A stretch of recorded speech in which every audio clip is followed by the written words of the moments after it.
હાલ બનાસકાંઠામાંથી એક વિડીયો સામે આવ્યો છે કે જ્યાં દિયોદરમાં જાહેરમાં જ બકરાની બલિ ચડાવાઈ હતી। લગ્નની મોજ ખાતર મનાવતા ભૂલ્યો માનવી મૂંગા પ્રાણીની કરી ક્રૂર હત્યા। એક લગ્ન પ્રસંગમાં જાહેરમાં તલવાર વડે બકરાની બલિ ચડાવી। એક શખ્સ નિર્દયતાથી કરી રહ્યો છે બકરાનું ધડથી ગળાથી અલગ। અન્ય શખ્સ વિડીયો બનાવી રહ્યા હોવાનું જોવા મળી રહ્યું છે। વિડીયો વાયરલ થતા સ્થાનિકોમાં ભારે રોષ જોવા મળ્યો। મોટી સંખ્યામાં શિવદયા પ્રેમીઓ દિયોદર પોલીસ મથકે પહોંચ્યા હતા। થેંગર ચૌહાણ, જીટીવી ન્યૂઝ, ડીસા।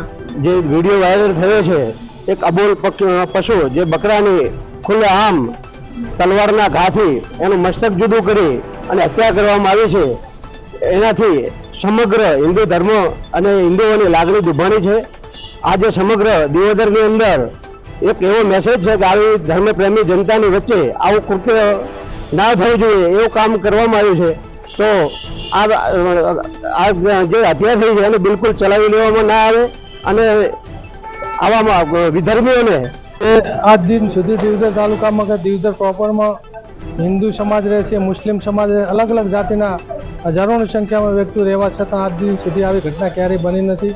અને આજે હિન્દુ ધર્મના તમામ લોકોનું જીવ દુભાય એવું કાર્ય બહારથી આવેલા અસામાજિક તત્વોએ જે કાર્ય કર્યું છે અને અમારી જીવદયા પ્રેમી તરીકે તમામ તાલુકાના નાગરિક તરીકે સરકારશ્રીને પણ વિનંતી છે, અધિકારીગણને વિનંતી છે કે અમને સામે કડકમાં કડક કાર્યવાહી થવી જોઈએ અને ફરીથી આવી તાલુકાની અંદર કોઈ ઘટના ના બને એવી તમામ જીવદયા પ્રેમીઓને પણ લાગણી છે। ડીએસપી સાહેબને મળ્યા, પીએસઆઈ સાહેબને પણ મળવાનું થયું છે। સાહેબે પણ ખાતરી આપી છે કે આ અસામાજિક તત્વ છે અમે દિયોદર બહાર નીકાળવાની પણ અમારી લાગણી છે અને માગણી છે। જો આવું કાર્ય નહીં થાય તો અમારે